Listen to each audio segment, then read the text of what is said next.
All right, so apparently we've received Tom Holland's paycheck. Yep, and just as for the poops and giggles of it all, we decided to send it to Tom Hollander instead. Chaos, hilarity, love it. Why didn't we keep it? Oh yeah, we're decent people. Anyways, on with the show.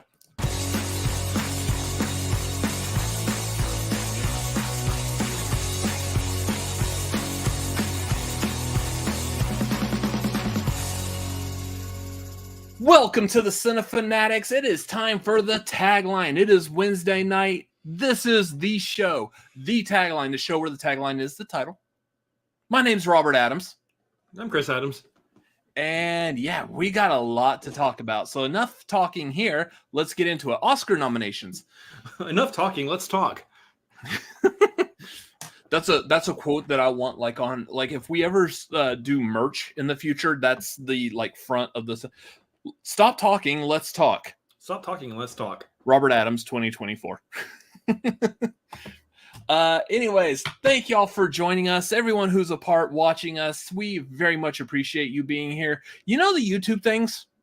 Let's get those out of the way real quick. Streamlabs.com/Cinefanatics. You got any questions, comments, issues, complaints, especially when we get to talking about Oscar nominations? Send those complaints into streamlabs.com/Cinefanatics. You know, I don't know anyone. I work customer service. I don't know anyone who complains by sending more money. Hey, if you want your complaint heard and read aloud on the show, that's the joke. That's the way to do it. Anyways, yeah, streamlabs.com/Cinefanatics. Patreon. We got a lot to talk about with the Patreon here for a little while. Patreon, if you have the means and you feel like this random silliness is worth supporting, please hop on the Patreon at the tier that's good for you. There's only 2 tiers, so it's real simple. $1, $1. I'm pretty sure you can find that in your couch cushions monthly. There's not even a dollar menu at McDonald's anymore. We're talking about less than anything that you can buy anywhere. I mean, I'll be honest, them spicy McChickens were easily worth more than $1. Those were lifesavers. Well, now they are legitimately worth more than $1. True. Anyways, there's a $1 tier. There's a $5 tier. The $5 tier, that's where the money is at. Literally. Yeah. Because the benefits on there, you get to not only be a part of our Discord, which you also get the $1 tier, but you also get the trivia hangouts and the movie watch-alongs.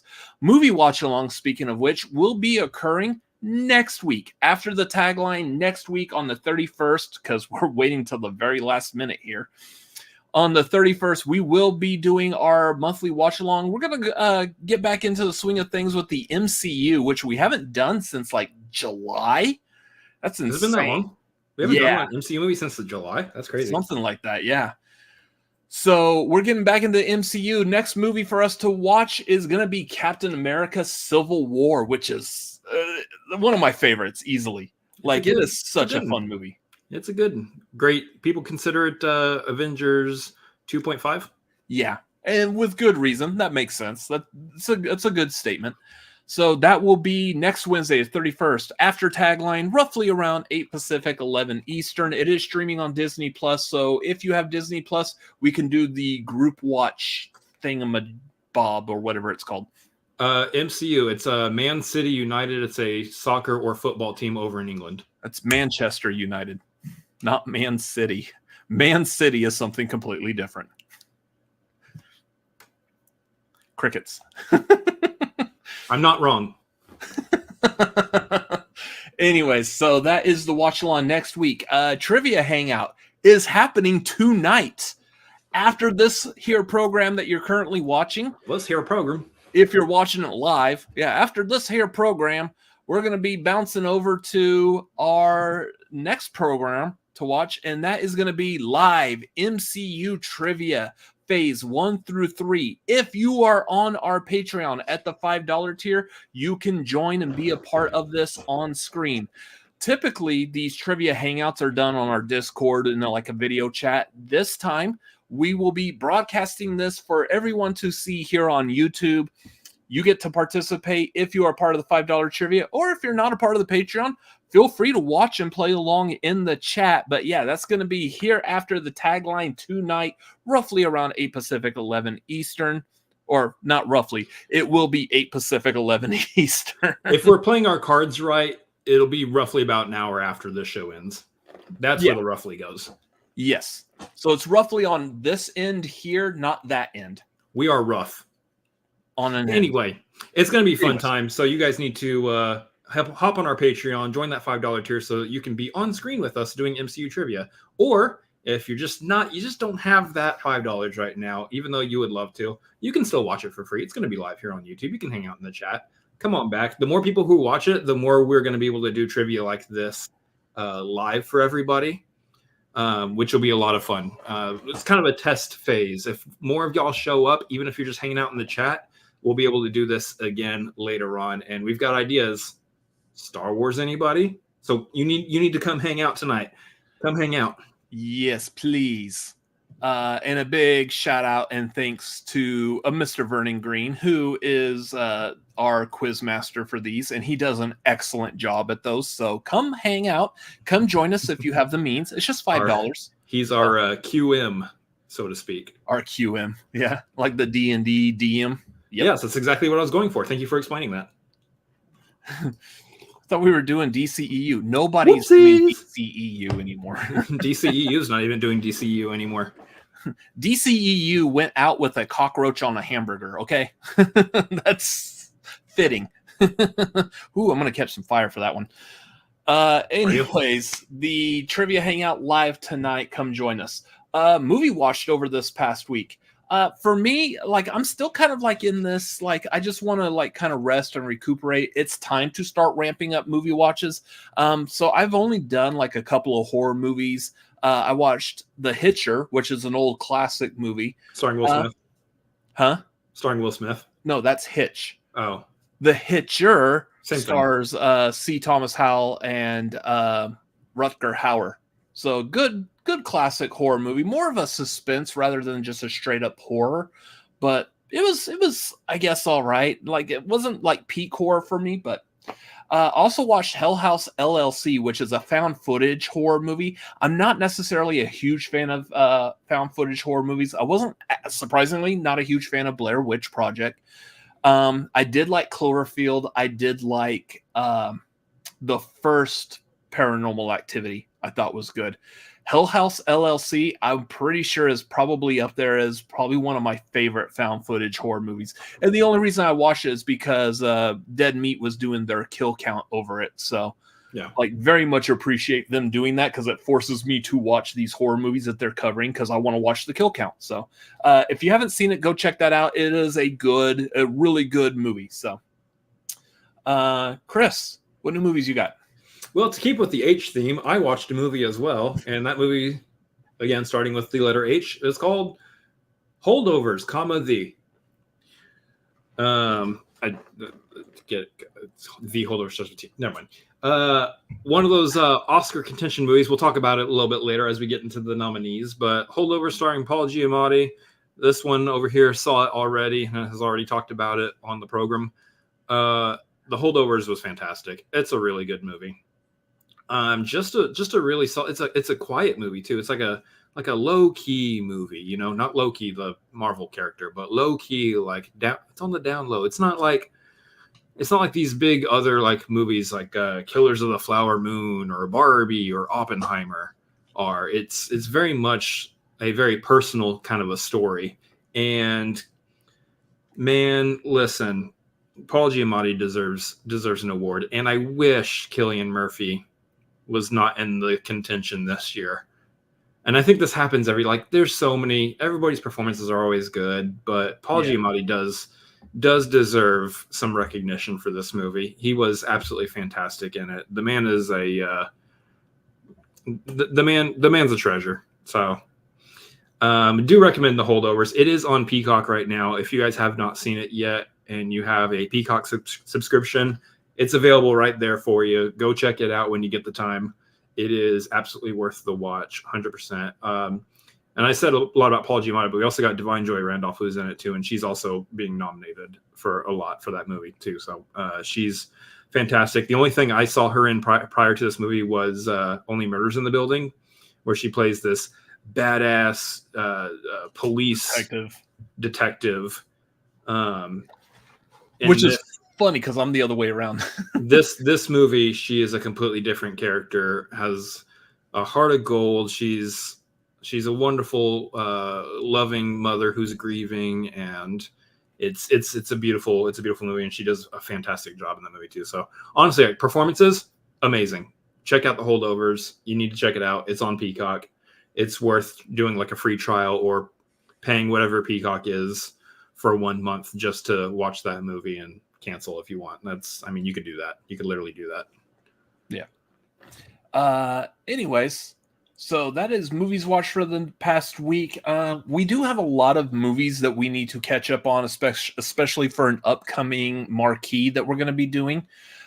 Speaking of which, kind of glazed over that, this Friday will be our first marquee of 2024. And of course, it's our annual most anticipated movies of 2024. Man, we're going to be breaking some of these movies down as far as what are we excited for. Obviously, Deadpool 3, S tier. I want to be clear about something. If you guys are confused as to which one of us makes the thumbnails, I think it's pretty easy to figure out on this one. If Chris was making the thumbnails, you would not be seeing Art the Clown's face. Nope. Hell, I probably wouldn't even put Mufasa on there, to be honest. Yeah, probably. But in all honesty, if y'all are fans of the Terrifier series, or at least of Terrifier 2, or if you even follow movie at all, you know how much money Terrifier 2 made last year, how much of a commotion it made. I'm expecting Terrifier 3 to be big this year. So therefore, I'm putting it on the thumbnail. It's probably my most anticipated horror movie of this entire year. And it will probably end up in S tier only by his vote, because I'm not going to vote on it. Because that's what we do with horror movies. It's on to me. So yes, you can, spoiler alert, that's going to go S tier.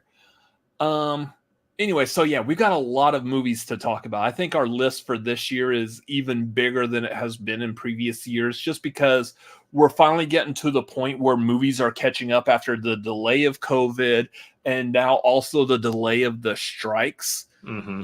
This is going to be a stacked list of movies, so it's going to be a lot of fun. Come join us for that. That is this Friday, the 26th at 7 Pacific, 10 Eastern. This particular brand of marquee is one of my favorites to do, because neither one of us have seen any of the movies that are on this list, and it's all based purely on our speculation and hype. It has absolutely nothing to do with what we think about the movie specifically. It has everything to do with how excited we are for these movies. No homework needed is what we're trying to say. Which is always nice. It's always great to watch a movie that you haven't seen before to do a marquee. It's a lot of fun, but at the same time, it is nice to have a marquee every now and then where you don't have to watch any extra films. You can just go into it with a blind ranking, so to speak. That's why I kind of have like a love-hate relationship with the marquee. I love that it's forcing me to watch movies I haven't seen yet. But you hate having to do anything. Or one of my actual loves is I love that it forces my brother to watch movies that I've been highly recommending for him to watch for years, and now he's got to watch them because they're on the marquee. And vice versa. You've done that. That's why I don't participate in the horror movie ones. Yeah. Which would make sense. On camera, anyway. So, anyways, that is coming up this Friday, so come, make sure, be a part of that. It's going to be a lot of fun. Anyways, let's move on to the movie news, because, surprisingly, we got a lot, but not very much. So, let's get into it. Ladies and gentlemen, good evening. This is what's happening in your world tonight. We apologize for the interruption. back to you. We like to start off with the box office here. If you're new here, this is what we do. We talk about the box office, and here's the thing. It's not a lot to talk about. What came out over this past week? We haven't seen anything new lately. ISS. Oh, ISS. Yeah, that U.S. and Russian astronaut space station conflict movie that came out. Which, here's the thing. From the trailers, it looks like a very interesting premise. I'm down with like the idea of the story of this movie. I haven't heard anything about this though. I didn't even realize it was coming out this last weekend. To be Like, honest, I'm interested in it, but I've heard no chatter.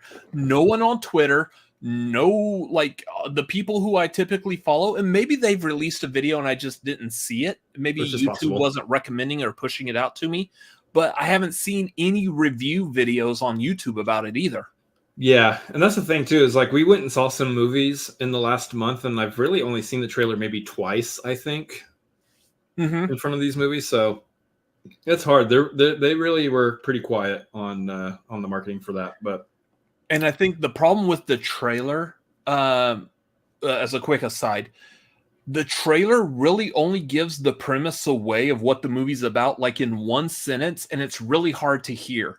yeah, So if you don't hear that one little sentence, it's kind of mysterious as to why all these people are skirmishing up on a space station. If Yeah. you don't hear like hey, we got contacted to take control of the space station, we need to assume that the Russians are saying the same thing.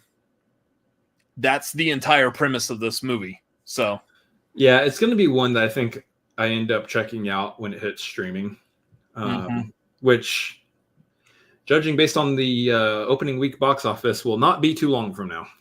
this is going to be this year's Moonfall. I don't know about that. It's way too early for that.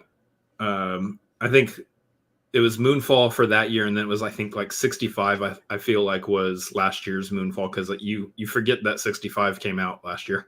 Well, so I use Moonfall is because a lot of people have said Moonfall actually was pretty decent. Moonfall was good. You've seen Moonfall. I haven't seen it yet. I liked Moonfall. I thought Moonfall was a lot of fun. Yeah, but I haven't heard anything positive about 65. Yeah, Moonfall was goofy. It was definitely a kind of a funny premise, especially as it got towards the third act, but it was still a fun time. It was still a fun movie, and I will definitely watch it again at some point. Anyway, let's go through this box office real quick. Number one, same number one from last week, is Mean Girls with another 11 million. It's in its second week, hitting a total domestic gross of about 50 million right now. So not too much happening there. Number two, same number two from last week. It's The Beekeeper, hitting another 8.5 million. Number three is the same number three from last week. You noticing a trend? It's Wonka. Wonka is still sitting at number 3 here. That's and impressive. In its 6th week. It's not impressive, and I'll tell you why. And it's the same reason why we have 1, 2, and 3 all the same numbers from last week, all the same movies from last week. No one's going to the movies over the course of this month, basically. Which makes sense. Yeah. That's typical for January. There's a reason, like, you'll hear a lot of stigma about movie performance in January. It's the same, and I feel like this is actually starting to change now, but it used to be the same kind of stigma that August had for summer movies. Like, you want to release a summer movie, but you don't have confidence, you release it in August. Yeah. Jeremy in the chat right here is correct. Also, the weather hasn't helped. The weather hasn't helped either, with that polar vortex and everything going through. Yeah. So yeah, a lot of people haven't been going to the theater, which is completely understandable. But yeah, I mean, this has been like tradition for January for a very long time. This is one of the reasons why the first Avatar came out in December back in 2009 and just swept all of January, because nothing else came out to challenge it in January. Mm-hmm. People were going back and seeing Avatar over and over and over again.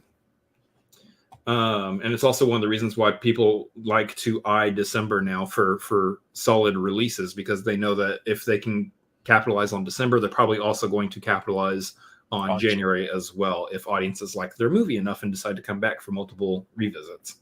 I mean, we don't have, other than Argyle here in a couple of weeks, we don't have any other big major movies until like Valentine's Day, which, if I remember correctly, we've got actually a couple, I mean, quality of movie aside, I believe we've got which Bob Marley One this Love week. Hold on. Argyle, which did their premiere a little bit earlier today over in London. So that's fast coming. I was wondering why that was premiering in the middle of the day instead of at night, but yeah, it was in London. So yeah, you got Madam Web and Bob Marley One Love on Valentine's Day. So that's probably the next big movies. Go see Bob Marley over Madam Web. Yeah, I mean, it's weird. Like, I respect Bob Marley. I'm not a huge fan. Like, I don't listen to a bunch of his music, but I respect the hell out of him as an artist. Madam Web, I couldn't give two shits about. Right. I wouldn't be surprised if Bob Marley actually takes number one that weekend. I'm hoping for that, actually. Over Madam Web. I would love that. Anyway, number 4 is Migration. Number 5, Anyone But You. Those two swapped from their places from last week. Number 6 is number 6 from last week, Aquaman and the Last Kingdom. Number 7 is the new release of ISS. And number 8. Wow. Yep.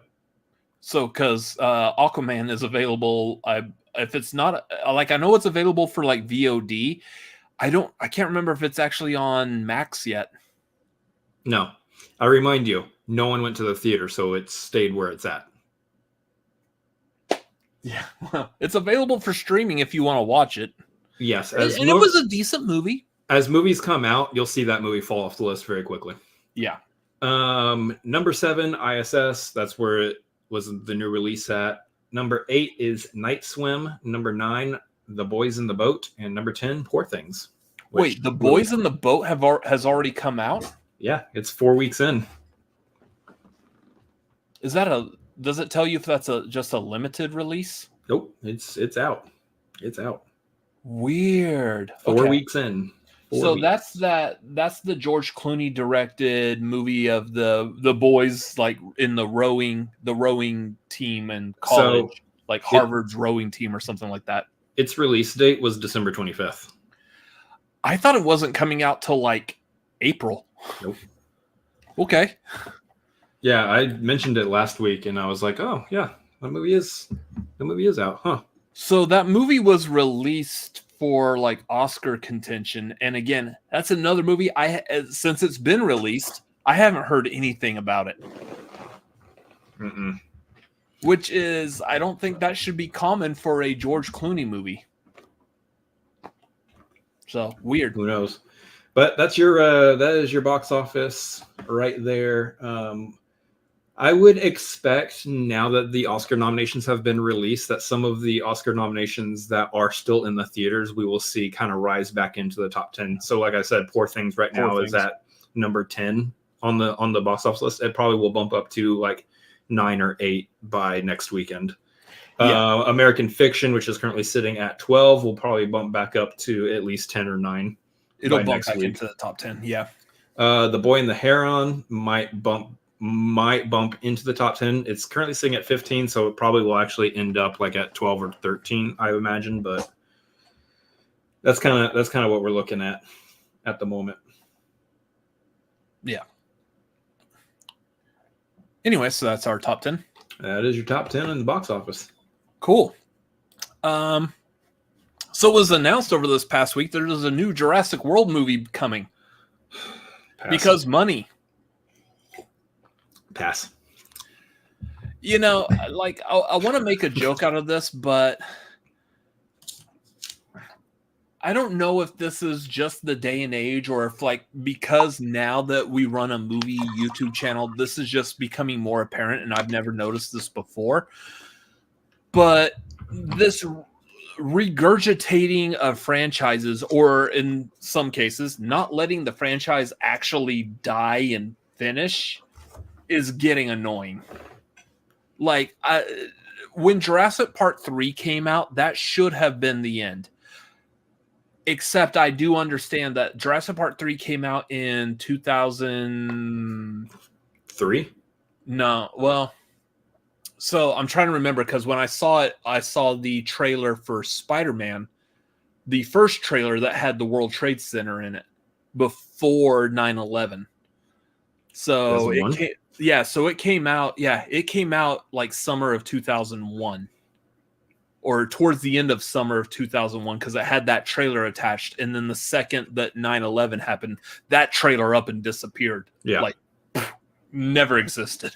Just like Jurassic Park, just like the Jurassic Park franchise should have just up and disappeared. Now, here's the thing. I don't really have a problem with Jurassic World. It's the sequels that are like... Which is funny, because I don't really have a problem with... No, I do have a problem with all three of them. I liked Dominion fine enough. There was parts of it that were just really weird. There's parts of it that I liked, but the franchise as a whole, it's okay. It's okay to let things end. It's okay to let things end. But we're in a process now where we want to continue these franchises. Like just recently, they did the fourth Expendables. You shouldn't have done that. Look at the reviews for that movie. I forgot about that. Yeah. And then, like, specifically speaking, Stallone,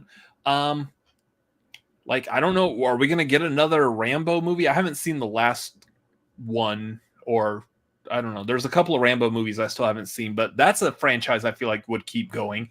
How much longer until we get another Terminator? That's one I'm actually surprised we haven't actually gotten any kind of word that they're doing another one of those. Especially because the last one, Dark Fate, really wasn't that bad. Dark Fate wasn't that terrible. I just think it underperformed to their expectations. And I think it's because of the negativity off of Genesis. Yep. Genesis just kind of killed the franchise and didn't leave Dark Fate with any kind of possibility of being its own movie to have any kind of foothold in the Terminator franchise. But I wouldn't be surprised if we get an announcement tomorrow of another Terminator movie. I mean, so, I'd be surprised if it came tomorrow, but yeah. The point stands. Yes, I wouldn't be surprised if we do get another Terminator announcement at some point.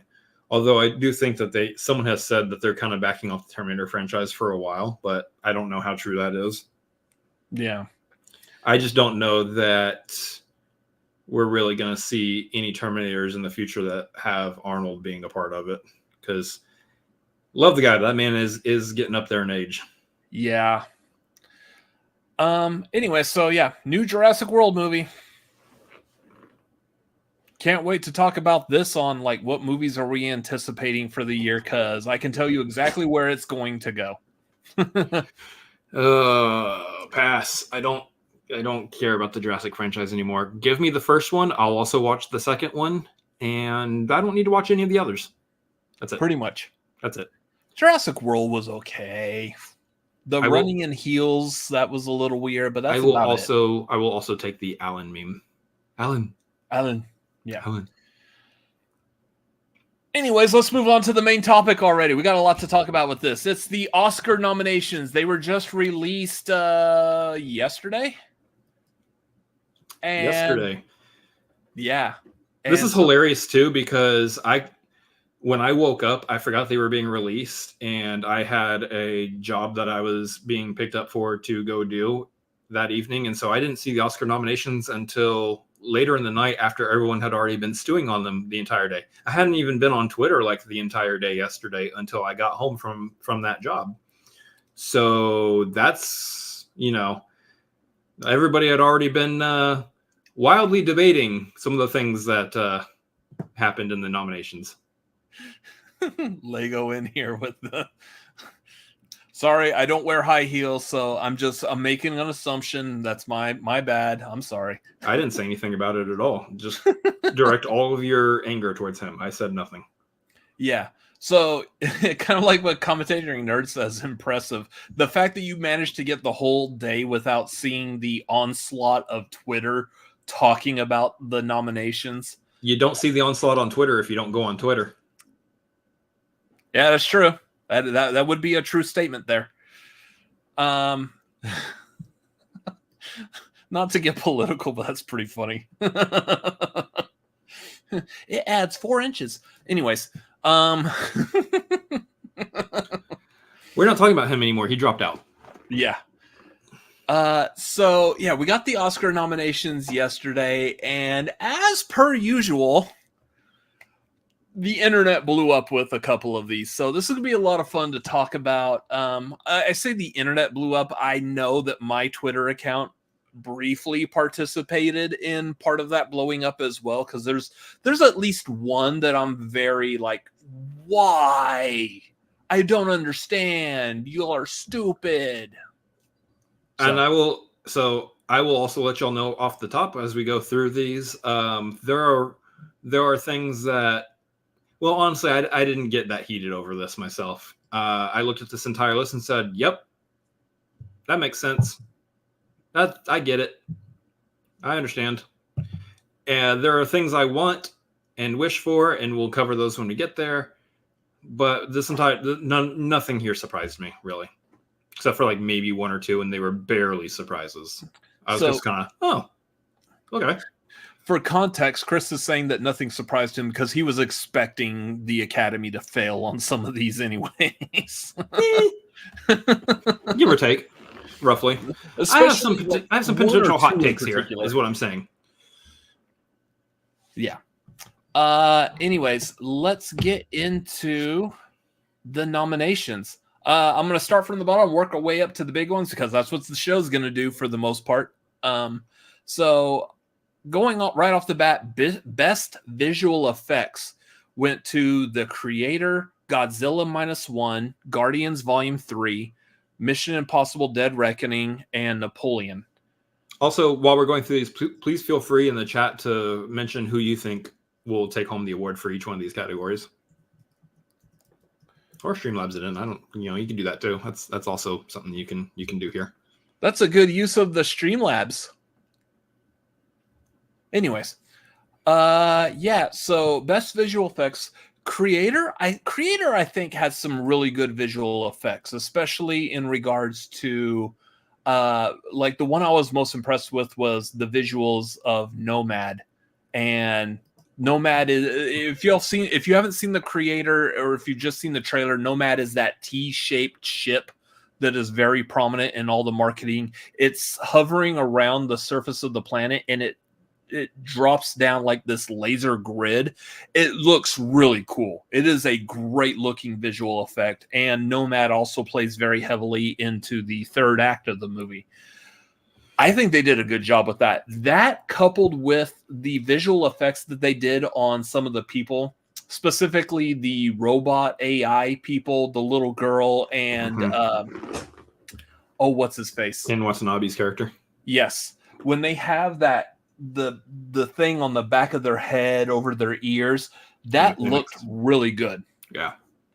So that one I thought they did great on the visual effects for that. Yep. This is, so Nerd brings up in the chat, this is my pick, actually. I think it's either Creator or Godzilla for this one. This is a situation where we're saying this is kind of what we want versus what might happen. Either one of these is kind of what I would like to see the award go to, but I wouldn't be surprised if they give it to Mission Impossible on there. Yeah, so the other one on here, Godzilla -1. I'll come back to Godzilla -1. Guardians Volume 3. The Guardians have always been like consistent on their visual effects. Specifically, when I'm looking at a Guardians movie, I will judge how good the quality of the visual effects are pretty much completely off of Rocket. And I know I could probably also use Groot because he's also a fully CGI character. But the difference is Rocket has the intricate details of the fur. And this movie also adds in the details, not just on Rocket, but then you've also got his animal companions. Was it Floor, Teefs, and Lila, who all looked really good. Some of them were extremely creepy, but that was the point. Like Lila the otter was adorable. And yeah, it when it hits as hard as it did, spoilers, when it hits as hard as it did, what they did with Rocket's friends, yeah, like it was real enough. It was realistic enough that I felt that. Yeah, I do think we're sleeping on Guardians a little bit, and wouldn't be surprised if that one also gets picked. Yeah. Mission Impossible Dead Reckoning. I mean, other than one visual effects shot, the train dangling off of the cliff that we were all like losing our minds, like, come on. Like, other than that, I really can't call out any one specific visual effects shot. Napoleon, I haven't seen, so I can't talk about that, but I'm going to guess that visual effects were used to replicate like the massive army that Napoleon had. Coming back, I am championing for Godzilla -1. That movie was made for 15 million, and the effects look phenomenal in that movie. So, that would be let's go. Film editing, we got Anatomy of a Fall, Holdovers, Killers of the Flower Moon, Oppenheimer, and Poor Things. Right out the gate, film editing is not something I feel like I typically notice when watching a movie. The only time I notice film editing is if someone specifically tells me, like, hey, go watch this movie and pay attention to the editing. That's the only time I'm really noticing it. Otherwise, maybe like an action movie when things are fighting and the editing is needed to show us who is punching who at what time, like in a Transformers movie. That's it as far as film editing with me. This is the first one that we're mentioning that Oppenheimer is in. Notating that Oppenheimer is not in the visual effects for Oscars. This begins the place where I say Oppenheimer's sweeping pretty much every single award that it's in, for the most part. I think Oppenheimer gets this one, especially when we're talking about the scene when Oppenheimer is in front of the crowd, having to give a speech of some sort when the bombs go off. Oh, like that. Was it like a basement or something that he was in? Whatever it is, where he's giving the speech in front of the crowd, and he's kind of like, the tension and anxiety is starting to get to him over what exactly it was that he just did and was a part of. That scene, I think, is what comes to my mind when I'm thinking about the editing for the movie. Mm-hmm. So that, and then whenever they're doing jumping back and forth between the court, not the courtroom. Well, yeah, the courtroom in black and white, and then the deposition with Oppenheimer, and then what was actually happening during the main crux of the story. Yeah. I think Oppenheimer gets the editing right there. Yeah. So that would probably be the one I would be championing. Best costume design. You got Barbie, Killers of the Flower Moon, Napoleon, Oppenheimer, and Poor Things. The standouts on this, in my opinion, are going to be Barbie, Killers of the Flower Moon, and Poor Things. Possibly Napoleon. I feel like Oppenheimer, I mean, the costuming was just the period costumes from that. I think Barbie is probably my go-to winner for that, just because they had to replicate so many Barbie costumes that actually existed in real life, and they nailed every single one of them. Yeah, I think these technical awards is what we call them. That Barbie is up for. I think Barbie wins these. This one, I mean, it's redesigning Barbie's outfits for real humans to be able to wear. I think Barbie takes that one. Yeah, it's definitely not. This is the only one that I don't think Oppenheimer sweeps in, because they're just wearing 1940s clothes, which style has progressed since the 1940s, but they're still kind of just normal clothes. And so it's someone's gonna clip this out and be like, that's a weird take. They're just normal clothes.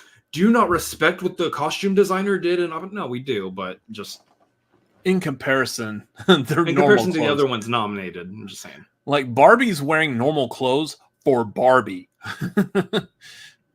So just putting it in perspective, like Killers of the Flower Moon, you could also say that was normal clothes for that time period. The fact, though, that a lot of those are not readily available, because there's a lot of like Native American clothing that's used in that movie. A lot of them had to be recreated, and I feel like that kind of stands out more than recreating a normal 1940s attire. I mean, if we're going based on that, then Oppenheimer should definitely get the costume award for the birthday suits of both Florence Pugh and Cillian Murphy. Oh, we found our winner. Should have said, we found our winner. I mean, winner. Oh, gosh. Anyways, Poor Things, again, that's another kind of like period piece. I haven't seen it yet, so I mean, maybe. I'm still thinking Barbie is probably going to be my winner for that. Yeah. Best makeup and hairstyling. This is where I originally thought Barbie, but what I meant, like on Twitter, was the costume design. Makeup and hairstyling, we got Golda, Maestro, Oppenheimer, Poor Things, and Society of the Snow. I don't know Golda. Maestro, let's point out Maestro here. Makeup for Maestro. Bradley Cooper. We're nominating an award for Bradley Cooper's nose and the controversy that caused on the internet. I don't know. That might be a little rough. I would probably think for makeup, I would probably go Poor Things. From what I've seen of Poor Things, I think that probably would get the makeup, but I don't know anything about Society of the Snow. Yeah, and with Oppenheimer again, makeup and hair again, it just feels kind of the same thing as we said with like costume.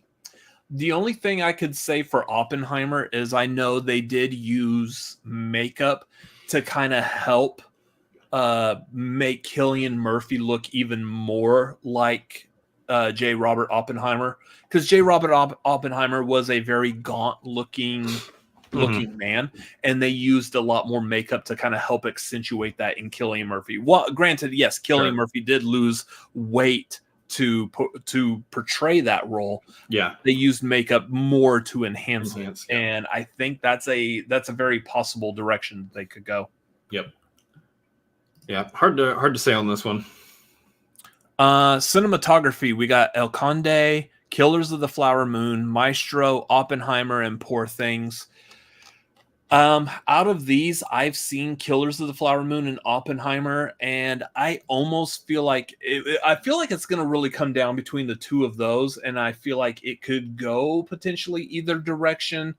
I would probably lean more on Oppenheimer, just because having to recreate all of like Los Alamos and everything involved in making that movie look 1940s centric, I think they did an amazing job. Are we talking about cinematography or production design? I forget which one you said.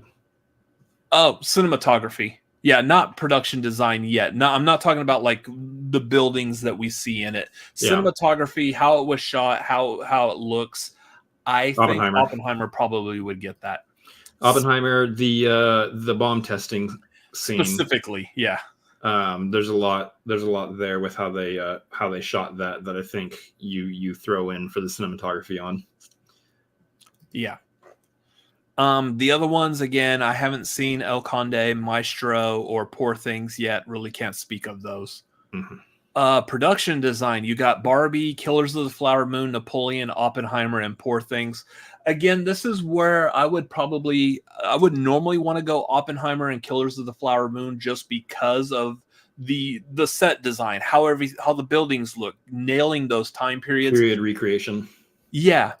I'm going to have to give it to Barbie, because being able to recreate so many visual stuff that has already been in existence as a toy, like some of those Barbie homes, they nailed like the Barbie, like a Barbie dream house, or more specifically, I think it was like Skipper's tree house home that she was in. Like, yeah, I think Barbie's got that on lock. Easily. Yeah. I'll be shocked if it's not Barbie on that one. I think from the moment we saw what the Barbie world looked like in trailers, we were like, yep, okay, so Barbie is going to be nominated for production design and it's going to win. From the first trailer, we knew that, and we're following through at this point. It is nominated. I would be shocked if anything wins over Barbie. Mm-hmm. Let's see. Best sound. This one's kind of iffy because I don't know exactly what they're looking at with best sound. You got Creator, Maestro, Mission Impossible, Oppenheimer, and Zone of Interest. I mean, I would probably lean to Oppenheimer as far as sound, but I'm only really thinking about like the bomb testing scene and the sounds in that. Or in some of those cases, the lack of sound. Between that and what I mentioned earlier, that same scene where he's giving that speech in front of the crowd, I think both of those scenes you kind of think about when it comes to how sound is utilized for the film. Which I will also not give a nod to that. I feel like Oppenheimer's the winner on that one. That's the one I'm probably going to root for, given the fact this is a Christopher Nolan movie in the category of best sound. Kind of ironic. So, yeah. Best original song. This one's a little weird. The Fire Inside from Flaming Hot. I that's such a fun, like, again, I haven't seen Flaming Hot yet. I should watch that because a lot of people were really hyped on Flaming Hot. I just think that's a fun addition just to add into the Oscars here. It's a movie about the Flaming Hot Cheetos, and you get an Oscar nomination in some capacity for something. I love it. Yeah, that's a little strange. Otherwise, you got I'm Just Ken from Barbie. It Never Went Away from American Symphony. Ooh, good luck with this one. Wazazi. I'm sorry. I'm probably butchering. Parentheses, a song for my people. A song from my people. Yeah. From Killers of the Flower Moon, and What Was I Made For by Billie Eilish from Barbie. Of course, What Was I Made For won the Golden Globe. Very likely it's probably a lock for also winning in the Oscars. I think that's also one of those categories that I feel like every year we've looked at the nominations and we've called what the winner is, and we're always correct. Like last year was Nato Nato from was it RRR? Yeah, I think it is What Was I Made For here. I mean, Billie Eilish is used to getting awards and nominations for her music that she's been doing in movies. So this is like not a strange place for her to be in. But did she win for No Time to Die? I can't remember if she won or not. I know she was at least nominated for sure. But yeah, What Was I Made For? Absolutely, I think that's the one that's going to win. That's the one that's going to win here. Nerd says I'm Just Ken won Critics' Choice, though. That is true, but I don't think I'm Just Ken gets the win here. I think it's going to be edged out by What Was I Made For. What's fun here, though, thinking about this, is that that they brought performances back for all of the songs in the Oscars, and I can't wait to see Ryan Gosling perform I'm Just Ken live at the Oscars. Yeah. Real quick, yeah, she did win for No Time to Die at the Oscars.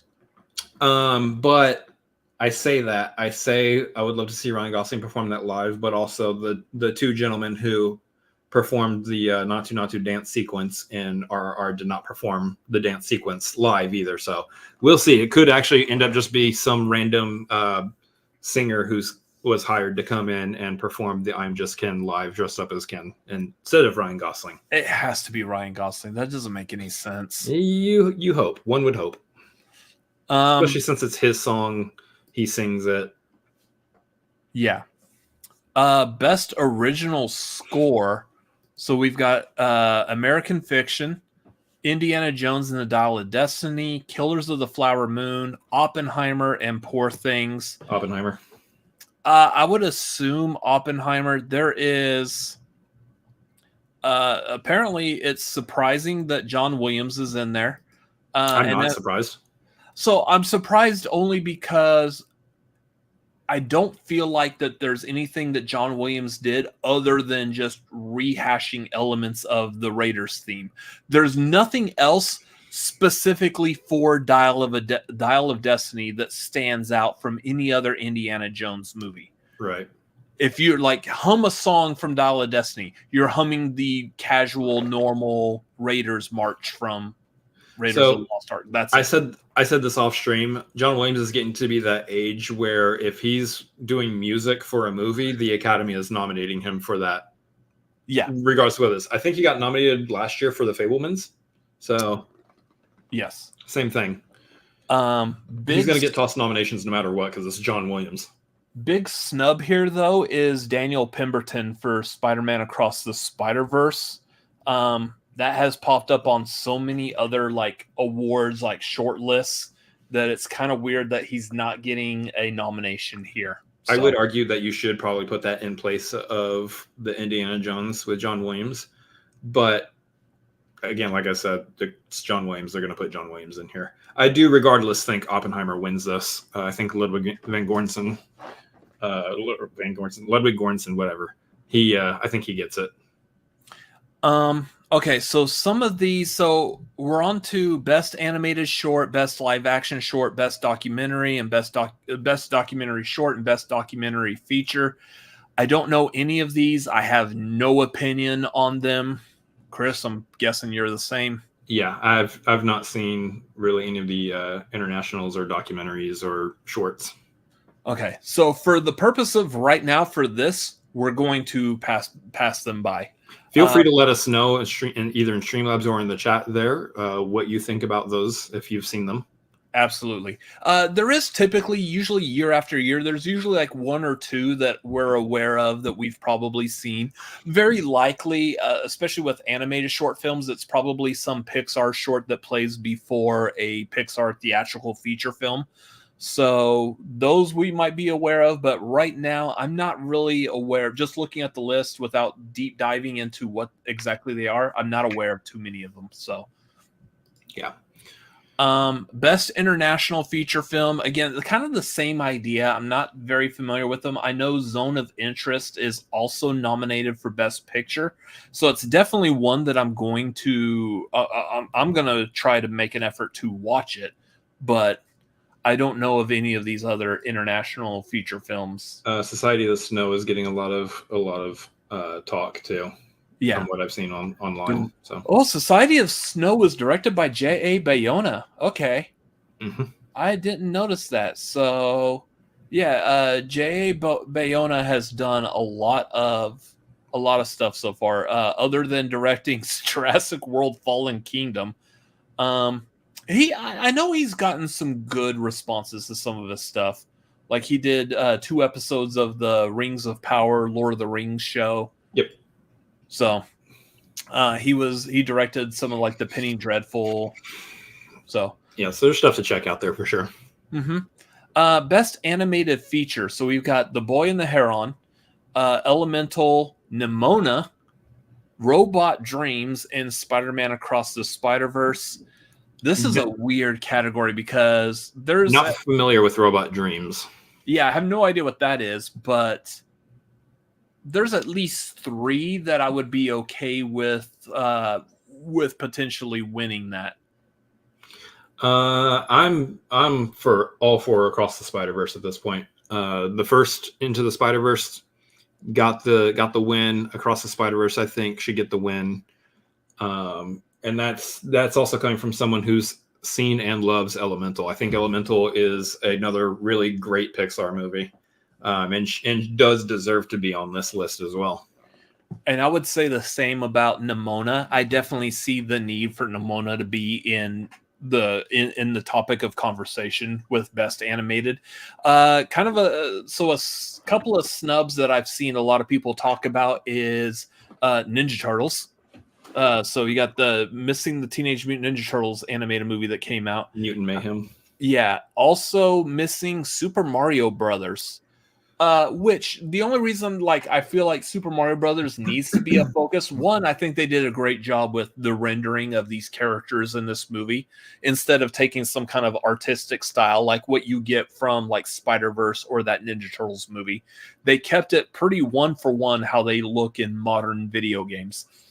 Also, the fact that Super Mario Brothers there for a while was one of the highest grossing movies of the year until Barbie came out. So it's kind of hard to not give some kind of credit to that movie and what it did. Like it wouldn't be a high grossing movie if the animation looked like crap. So yeah, my argument here, and I know a lot of people find that those 2 movies are snubs in this category. Without knowing exactly about Robot Dreams myself, I can't say that either one of those 2 movies deserves to be in there over Robot Dreams. Again, I don't know that movie. I'm not shocked at all that either one of them did not make this list. For me, and this is going to be a kind of a weird take, your Teenage Mutant Ninja Turtle nomination is right there in Spider-Man Across the Spider-Verse. It's a weird take. Hold on. It's a weird take because those are 2 completely different movies, and as far as I'm aware, they're made by different studios. Like Sony didn't do both of them, right? It was Sony only did. No. Yeah. So that it is that there is no actual relation. It's just that they have somewhat near close similar art styles, and that's the only reason I go off of that. You really only have room for like in today's day and age with these animation movies, you only have room for like maybe one kind of movie that fits into a certain vein of a certain kind of art style, I believe. I don't know. What was Nemona's art style? Doesn't Nemona have like a sort of similar art style as well? Nemona, I want to say, is closer to the art style of Klaus. Oh, okay. So no. Then no. But it's a gorgeous Nemona. So that's the thing, is Nemona is a gorgeous looking movie. In the so much as I would also say Spider-Verse is gorgeous. I wouldn't necessarily say I'll flat out say I'm not a huge fan of the animation style of Ninja Turtles. I love Ninja Turtles. That was my bread and butter as a kid growing up. That was my number one go-to for toys, cartoon, everything. That was Ninja Turtles was my life. Yeah. I could not get past the animation style of this movie, and the story was also a little for me. But I will say this does like Nerd is saying in the chat, he's excited to check out Robot Dreams. I want to look into it. I want to see what's up with Robot Dreams as well, because if it's on the list, that's big hype for that movie. I will say that winning this award, I would love to see Across the Spider-Verse get it, but you can't count out The Boy and the Heron here, because I do think with the awards that movie has been winning lately, that it does have a chance here, especially because it's again Miyazaki. Yeah, the Studio Ghibli and Miyazaki as a whole are they're loved. They're a very beloved. It's a very beloved studio and creator. So moving on, best adapted screenplay, we got American Fiction, Barbie, which I know there's contention on that being in this category, Oppenheimer, Poor Things, and Zone of Interest. For adapted screenplay, from what I've heard, even though I haven't seen the movie, I feel like I probably would lean more towards American Fiction based off of just what I've heard. Completely. That's the chatter. Yeah. The chatter for it. Yeah. I don't know Oppenheimer. I know Oppenheimer is based off of a book that kind of told like a piece of Oppenheimer's story. Barbie, of course, is based off of like a current IP and elements from that current IP being all brought together for a movie. Yep. Yeah, I don't know anything about Poor Things or Zone of Interest, so I would probably go with like American Fiction, but I wouldn't hate it if Barbie or Oppenheimer took it also. Yeah, and of course we'll get to directors and what's up with directors here in a minute, but I would love it. This is personal pick, personal choice here. I would love to see Barbie take this for Greta Gerwig's sake, because this is where we see Greta Gerwig's name actually in the nominations. It's under this writing, and while she did do a phenomenal job directing, a lot of that movie's success does hinge upon its writing as well, between her and Noah Baumbach.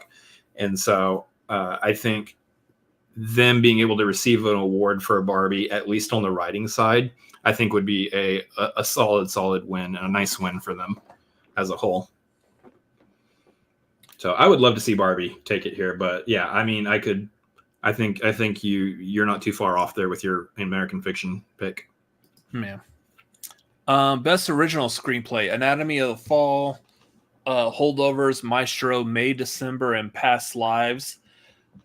Gee, I wonder which one you want to pick.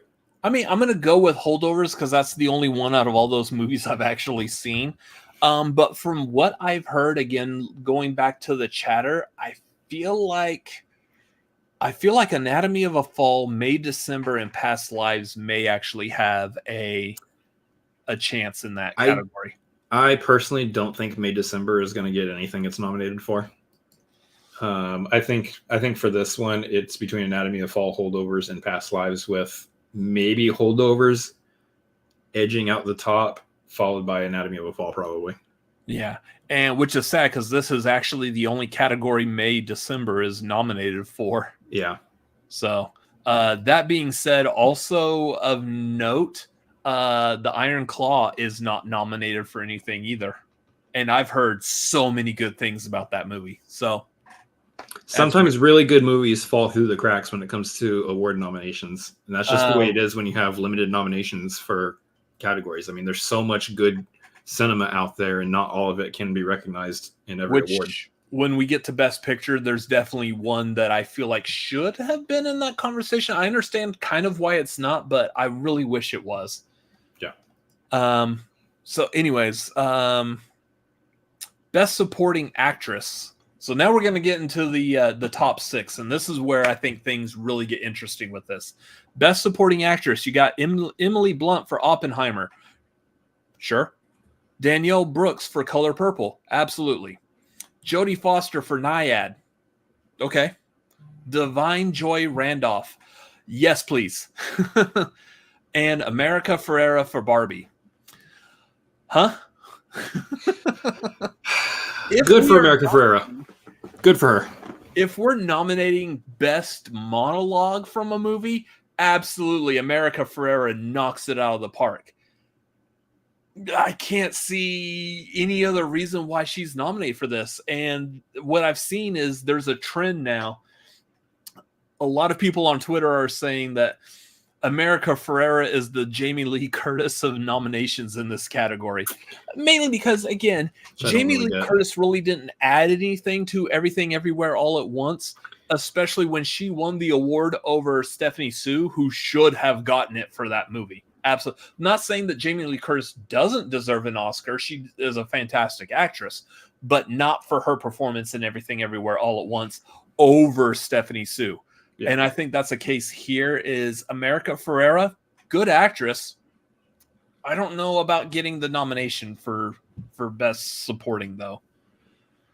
Yeah, that's an interesting choice. I think everyone's talking about that. I think everyone needs to also keep in mind that I doubt she wins in this category. I think really for me, it is primarily between Emily Blunt and Oppenheimer and Divine Joy Randolph and The Holdovers. I think those are your two picks. I would not be shocked if Emily Blunt is the winner here. And when I think about Emily Blunt winning in this category, I'm thinking specifically one scene from Oppenheimer during the deposition. Her deposition, yeah. Her testimony, yeah, absolutely. I am all on Divine Joy Randolph getting this for Holdovers. So yeah, she did fantastic in that movie. Like I even said earlier when I was talking about having seen it. Yeah, I also would be very happy to see her take the award home as well. Yeah.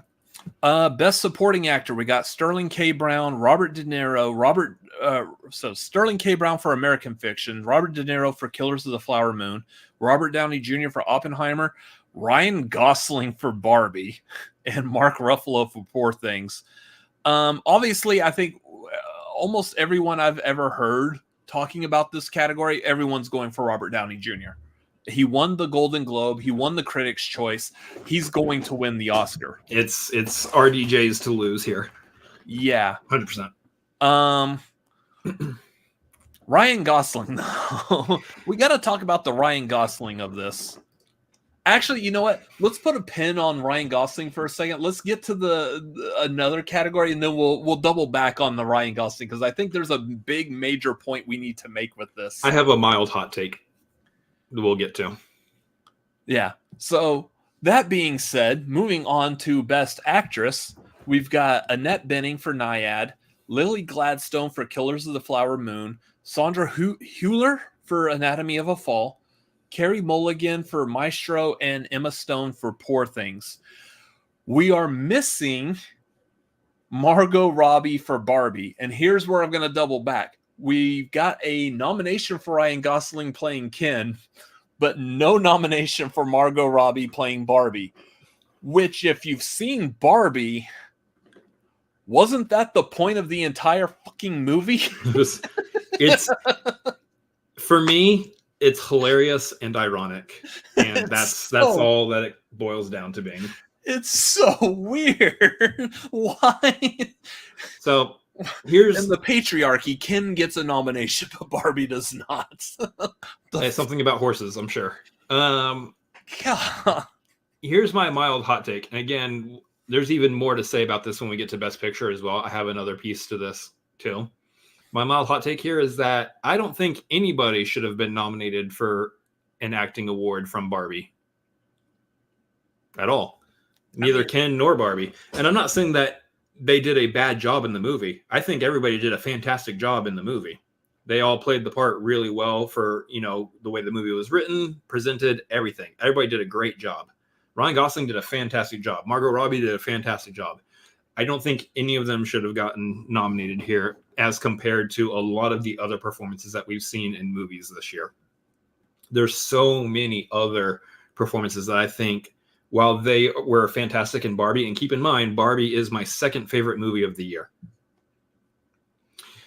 While they were fine, while they were great, there's so many other performances that I would put probably above them.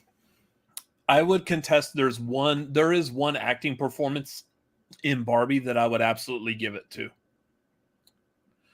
That would be Michael Cera's Alan. Oh, stop it. If I have to give a second one, my second one would go to, was it Kate McKinnon as Cynthia? I mean, weird Barbie. So, yeah. I just really want to make that Cynthia joke again. You're going off the deep end on this one. But no, yeah. I just don't think anyone performance-wise should have gotten a nomination for Barbie. They all did fantastic. The movie's fantastic. They did fantastic, but I don't think as compared to other performances. And this speaks more, what I'm saying speaks more to the performance, the skill level, the artistry, everything that goes into a performance of the other people that I'm thinking about who should be nominated. It's not going into consideration, or it's not, I'm not speaking against the actors in Barbie. I'm talking up more the actors who probably should have a nomination over them. If that makes any sense, if I'm explaining that clearly and correctly. Yeah. So going with what is nominated, I feel like this is really going to come down to, it's going to be between Lily Gladstone and Emma Stone.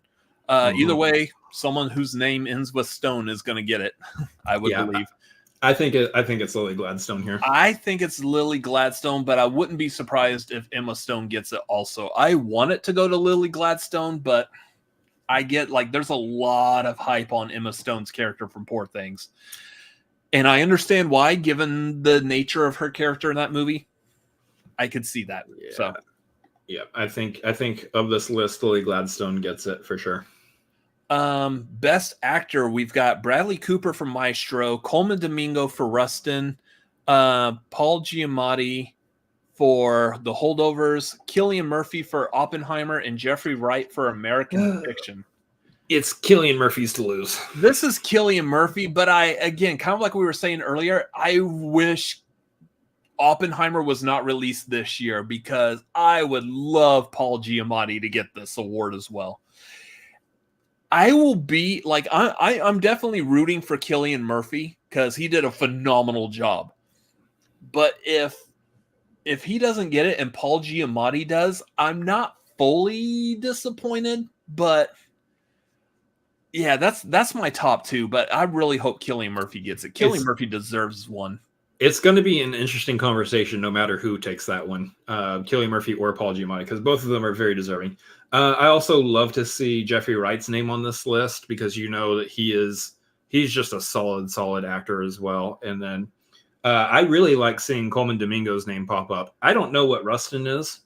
Yeah, I've not seen anything about this movie, but I do know that Coleman Domingo is a fantastic performer. The things that I have seen him in, he's absolutely amazing. So I love seeing Coleman Domingo's name on this list for sure. Big snub for this category, Leonardo DiCaprio for Killers of the Flower Moon. Yeah. Which, here's the thing. Even if he was nominated, I wouldn't think he's going to get it over Paul Giamatti or Cillian Murphy anyway. So, but yeah, kind of wish he was in there. But yeah, I don't really know who you take off of this list to replace him with. I mean, you could argue maybe Bradley Cooper, but I haven't seen Maestro, I really don't know if you would do that or not. So, best director, we got Justine Triet for Anatomy of a Fall, Martin Scorsese for Killers of the Flower Moon, Christopher Nolan for Oppenheimer, Yorgos Lanthimos for Poor Things, and Jonathan Glazer for Zone of Interest. Missing, Greta Gerwig for Barbie, and this is the one that I have the most problem with. Like, it is the biggest movie of the year. It's made the most amount of money. It is nominated for a bunch of awards. Why would you not nominate the director? And especially, this is Greta Gerwig's bread and butter. Greta Gerwig has done a very good job of really focusing in on women's stories, whether it's Lady Bird or Little Women. She's done a phenomenal job with those movies. This is a movie that is playing off of the female as a token character trying to establish that world, and why are we not nominating her for that? That is completely mind-boggling. I know there's a lot of people who argue like they're going to look at that situation and be like, well, why would you nominate her just because she's a woman? That's not right. We got to nominate the best director. And my thought on that is, no, she's a fantastic director and directed a fantastic movie. And it was a movie that probably was a little bit more difficult to direct than a lot of other movies, and especially probably over a couple of these other movies that are on the list. Mm-hmm. Now, all that being said, I looked at this directing list when I saw it, and I was like, hey, Greta Gerwig's not here. That's not surprising. I'm not surprised whatsoever. I'm sad. I would love to see Greta Gerwig's name on here. I absolutely would love to see Greta Gerwig. It is the most directed movie of the year. That's a good way of putting it. It's a good way of putting it. I would love to see Greta Gerwig's name here. I get it not being here, and that this is also again why I say she did get nominated in the writing for the movie, which is one of the major reasons why I want to see Barbie take the writing award, because I want Greta Gerwig to get some kind of recognition award-wise for what she did for Barbie. And if she's not going to be in the nomination pool for directing, give it to her for writing. And I think that, and I think I can't get inside the minds of the folks who voted for the Academy Awards here. I don't have my ear to the ground on what they were thinking or their thought pattern, but I will say that there is a good chance that she's not in the directing pool here because she is in the writing pool. That's not a one-to-one. That's not something that I would say is a hard and fast rule of any kind for any Oscars prior or later. But I would argue that's probably one of the thoughts that maybe a number of the voters might have been thinking in this situation when they were figuring out who to nominate here. Yeah. And I'll bring that point up again because I actually have that point for what we're about to talk about. But as far as the actual list that we have here, Oppenheimer. This is Nolan's year. This is definitely Christopher Nolan's year. He's never won an Oscar. This is gonna. I feel very confident this is going to be his first Oscar, and rightly so. Very much deserved. This is a solid movie to get his first Oscar on, and I think he would get it even if Greta Gerwig's name was on the list too. Yeah, I agree. Let's move on to Best Picture. So we've got American Fiction, Anatomy of a Fall, Barbie, Holdovers, Killers of the Flower Moon, Maestro, Oppenheimer, Past Lives, Poor Things, and The Zone of Interest. Right off the bat, I feel like, again, this is going to be Oppenheimer. Oppenheimer is sweeping most everything that it's nominated for, and I think Best Picture is going to go to Oppenheimer. There's a lot of talk again around Paul Giamatti, the Holdovers, all that stuff. So you could see that kind of being in the conversation here. But yeah, I'm agreeing. I think it's Oppenheimer, and I love that Nolan's name is also in the producers here as well, so he can actually kind of go up for a movie of his own as well, which I think is really cool. Real quick side note, I told you I'd bring this point back. Margot Robbie's name is in the producers for Barbie. So Margot Robbie is a producer for Barbie, and that is the reason why I don't think we see her in the actress list. And I know, again, that's kind of like I said, it's not Weird a hard and take. fast rule, but Or it might weird be rule. something that voters were thinking about when nominating. If Margot Robbie's up for producing for Barbie, we don't need to also nominate her for actress as well. And the reason I bring that up and the reason I think that way is because, truth be told, I don't think Barbie or Margot Robbie either wins in either of those categories anyway. Mm-hmm. But I think that could be something that people were thinking about when they were nominating. Well, let's just say that Margot Robbie winning Best Picture for Barbie basically is as equal value essentially to her winning Best Actress for Barbie. Except they're not going to get Best Picture. I think Oppenheimer is going to win that. No, and that's something I mentioned too. I don't think she wins either way here. The other movie I wish was included that I like has absolutely no nominations that I wish was in discussion was Air. I think Air did a phenomenal job with its storyline, directing, acting, everything. I love Air. That is one of my top movies of this year. Air is what we call a crowd pleaser, and it's a crowd pleaser that you would think could go for an Academy Award nomination, but I think it just missed kind of what it needed to hit. Or it's not even on Air at all. It's actually on the fact that this is just a great year of movies, and all these other movies just hit a lot harder than, say, Air did. Yeah, so I was originally thinking at the beginning of this year, like Air is going to be like our Everything Everywhere All at Once, a movie that comes out towards the beginning of the year, but we're still going to keep it in mind come award season. That would be Past Lives. And it didn't. So I'm guessing Air just needed to have some kind of like exotic like action scene with a sex toy, and it probably would have gotten that nomination. So Michael Jordan approved. Yeah. Anyways, again, I think Oppenheimer is going to win that. I do think that Holdovers is probably going to be close behind it. And if there's going to be a La La Land, was it Moonlight, not Midnight, Moonlight, La La Land or Moonlight scenario, it would be between Oppenheimer and Holdovers. Possibly. Anyways, that is the nominations. As far as what we think, how they're going to go down, we will be doing our annual live watch along. So we will very likely start our watch along a little bit early to go over this. My expectation is, at least for me, my goal is to always watch all of the best pictures before the Oscars, so I can have at least a good, well-rounded idea of what the hell I'm talking about when it comes time to what do I actually choose. Like Oppenheimer, it's probably what I'm shooting for right now, but are one of those other movies that I haven't seen yet, are those going to be a movie that I actually do like more? Spoiler alert, I do actually like Holdovers more than I liked Oppenheimer. So that's my personal take, but I would completely understand and agree if Oppenheimer wins the Best Picture. But where are the other ones going to land? I don't know yet. I haven't seen them. Chris, I know you usually like to try to watch as much of these as possible also.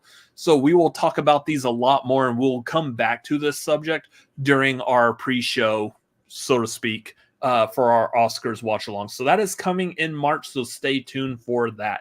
Yep. Otherwise, that is it for the tagline tonight. That's really all we really had to talk about.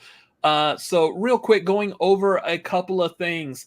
After tagline, here in a little over 30 minutes, we will be doing our live MCU phase 1 through 3 trivia. It is going to be broadcast live right here on this channel, so don't go nowhere, except you probably have to click on another video because that's just how YouTube works.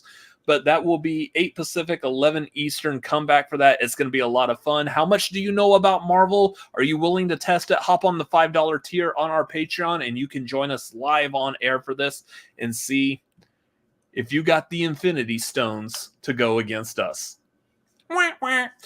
Anyways, also next Wednesday after tagline, we will be doing our Patreon watch along. That's going to be Captain America Civil War. Also next Wednesday at 8 Pacific, 11 Eastern. Hop on that $5 tier. You could join us for that as well. And then this Friday, we've got the marquee, the most anticipated movies of 2024. That's this Friday, the 26th at 7 Pacific, 10 Eastern. Otherwise, that is all we've got for what is coming up. You can make sure to follow us on the Cinefanatics at Twitter, Instagram, and TikTok. You can follow me personally at RCA Reacts on Twitter, Instagram, TikTok, Letterboxd, and also youtube.com/@RCA Reacts. I just dropped a video where I was reacting to a peanut butter burger from Sonic and a falafel burger from a local Austin fast food restaurant. Both of them were decent. One of them was really good, though, so go check out those videos. Make sure you subscribe over there as well. And you can follow me at Chris Adams MLP on Twitter, Instagram, and Letterboxd, as well as twitch.tv/Chris Adams MLP. Anyways, those of y'all watching live, we very much appreciate y'all being here. Absolutely love y'all. If you're watching this on a replay, let us know what your thoughts, feelings, and opinions are down below in the comments. Do you agree with some of our picks of how we're leaning for nominations? Do you think something else is more of a standout? Let us know down below in the comments. And while you are down there, make sure you hit that like and subscribe. Help grow this channel. We're doing pretty good so far. Want to keep this momentum going into this year, so let's go. Anyways, that is going to do it for this show tonight. We very much appreciate y'all watching. We will see y'all hopefully here in about 30 minutes for the live Patreon MCU trivia. Chris, you were like stone-faced. Like, it's kind of weird. I'm doing what you do when someone else is talking, which is just stare at the audience. Anyways, we'll see y'all here in a little bit. What are y'all wearing? Good Lord. Yeah, put some clothes on. Good Lord. Jeez. It's not that kind of show. Anyways, we'll see y'all here in a little bit. Y'all have a good night. Otherwise, later. Bye.